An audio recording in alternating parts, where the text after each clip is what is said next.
The word Galacticos used to send shivers down spines. Zidane, Ronaldo, Beckham. The names alone oozed football royalty.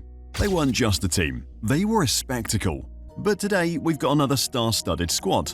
Mbappé, Vinícius Jr, Bellingham, Tchouaméni.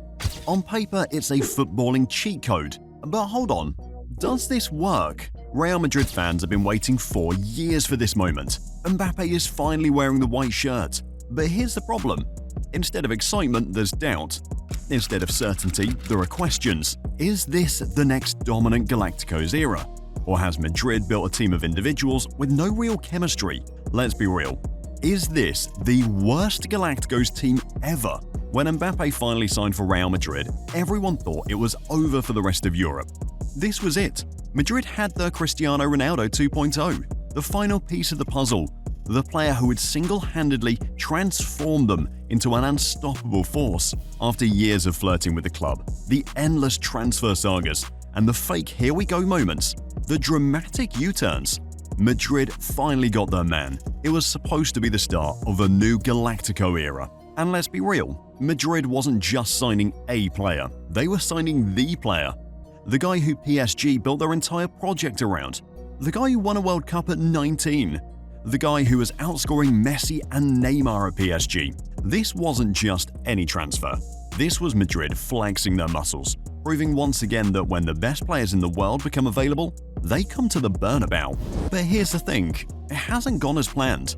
Not even close, actually. Instead of Madrid becoming an unstoppable super team, they've been shockingly underwhelming. Sure, they're topping La Liga, but if you've watched them, you know it hasn't been convincing. And in the Champions League, absolute disaster. The same team that was supposed to dominate is struggling to even look like a real force. Let's take a moment to go through what's actually been happening. Losing to Espanyol? Beaten by Espanyol. If that's not bad enough, they got destroyed by Barcelona twice. A 4-0 humiliation and then a 5-2 Super Cup loss, where they looked like schoolboys against a team they were supposed to be better than. That's not just losing, that's getting exposed. And then there are the La Liga struggles. Drawing against Las Palmas and Mallorca? Really?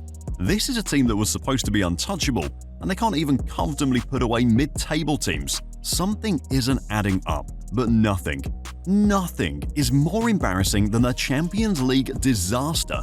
This is Real Madrid, Los Blancos, the kings of Europe, the club with over 14 UEFA Champions League titles. And yet, in the new league stage format, they somehow finished 11th, behind teams like Atalanta, Borussia Dortmund, Lille and Aston Villa. And let's not pretend this was some unlucky run.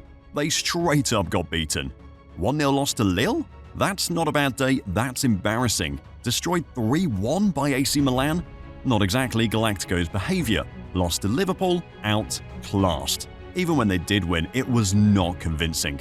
Barely beating Atalanta doesn't scream Champions League favourites. So yeah, it's fair to ask, are these guys really a Galacticos team? Or just a bunch of expensive individuals?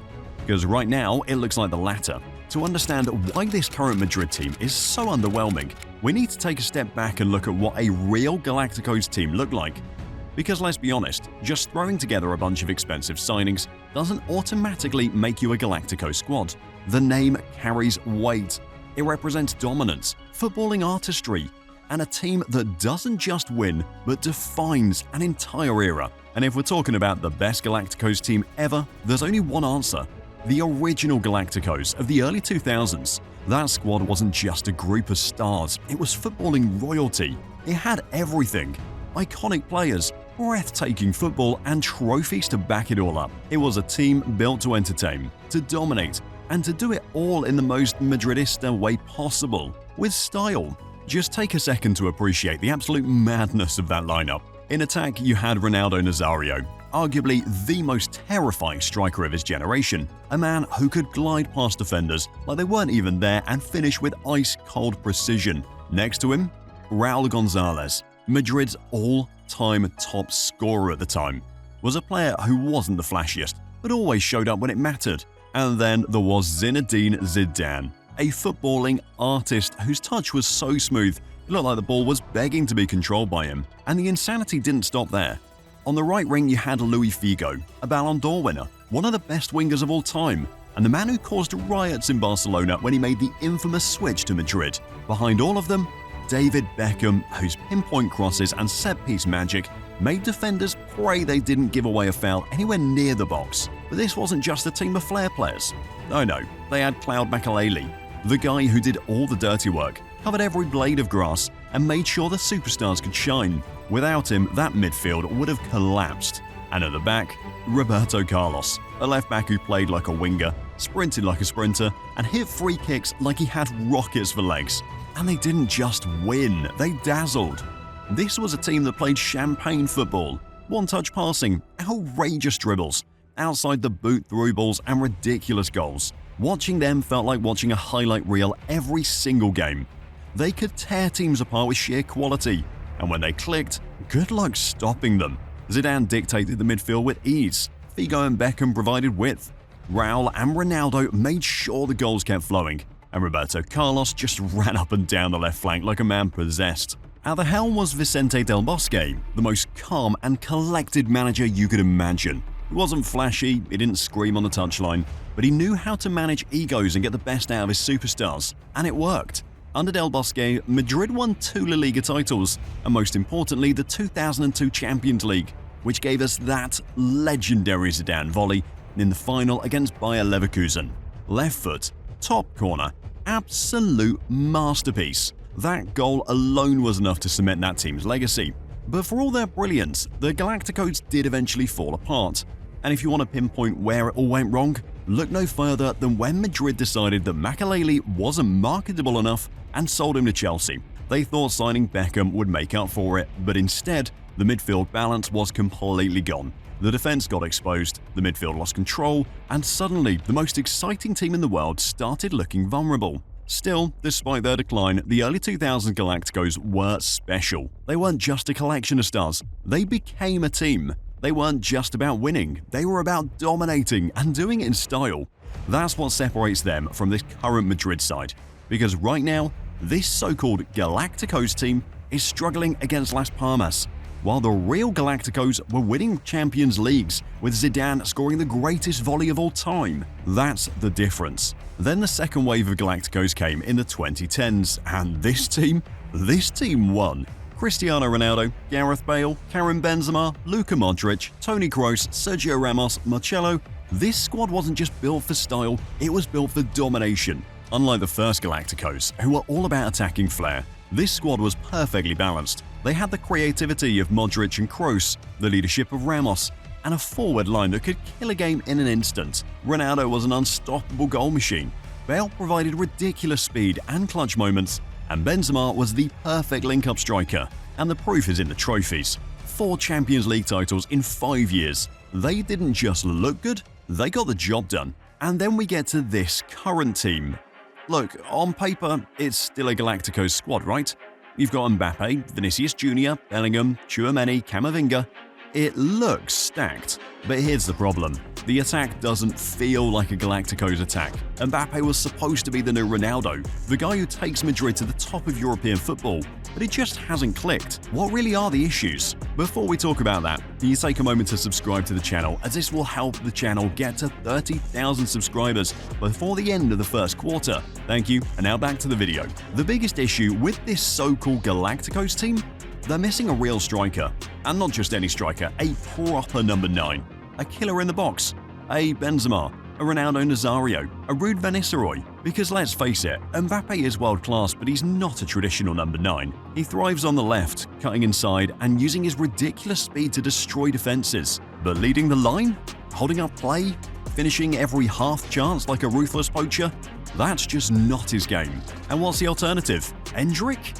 Look, respect to the guy, he's done his job when called upon, but let's be honest, he's not the answer now. He's still too young. This is Real Madrid, the club that's had some of the greatest strikers in football history. When they dominated with the first Galacticos, they had peak Ronaldo Nazario, arguably the most devastating striker to ever grace a football pitch. He didn't just score goals, he terrified defenses. Give him a yard of space and the ball was already in the back of the net. Then you had Raul, Madrid's original talisman, who was always in the right place at the right time. Fast forward to the second wave of Galacticos, and you had Benzema, a player who evolved from Ronaldo's sidekick into one of the best all-round strikers in football. He didn't just score, he linked up play, created for his teammates, and in the post-Ronaldo era, carried Madrid to a Champions League title almost by himself. That's what Madrid strikers do. They win you trophies. But right now, they just don't have that guy. And it's not just the attack that's shaky. The defense, while strong on paper, still has some serious gaps. On paper, Militao and Rudiger should be an absolute rock-solid pairing. But Militao is injured. Alaba also injured. And that has left Madrid scrambling to the point where they've had to play Tchouaméni at centre-back alongside Rudiger. Yeah, Tchouaméni, a midfielder. A very good midfielder, but still not a natural defender.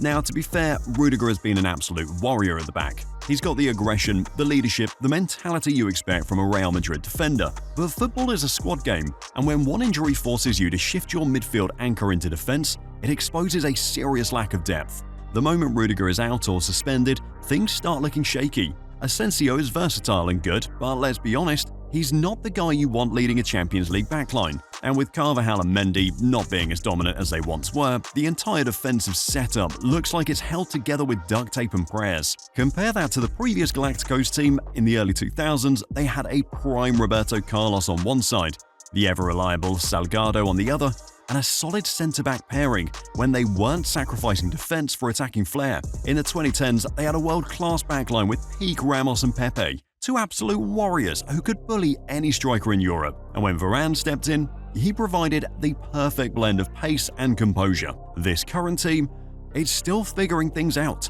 And when a midfield destroyer like Tchouaméni is forced to play as an emergency centre-back, that tells you everything you need to know.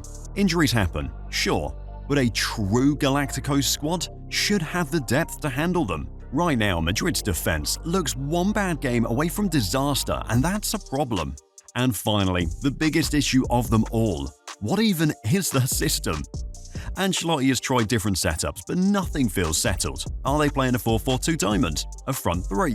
Is Bellingham supposed to be an attacking midfielder? A false nine or something in between? There's just no clear identity yet. In past Galacticos teams, you knew what they were about. The 2000 squad was all about attacking brilliance. The 2010s version was built around a deadly counter-attacking machine, with Ronaldo leading the charge. But this squad? It's like a puzzle with a few missing pieces. Individually they're great, but as a team, they are not clicking. And that's the problem. Galacticos teams aren't just about having superstars.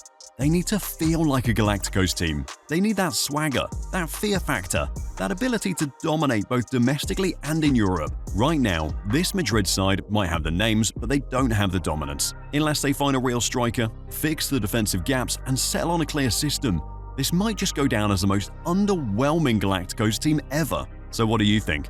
Is this the worst Galacticos ever? Or do you think they just need more time? What's your opinion?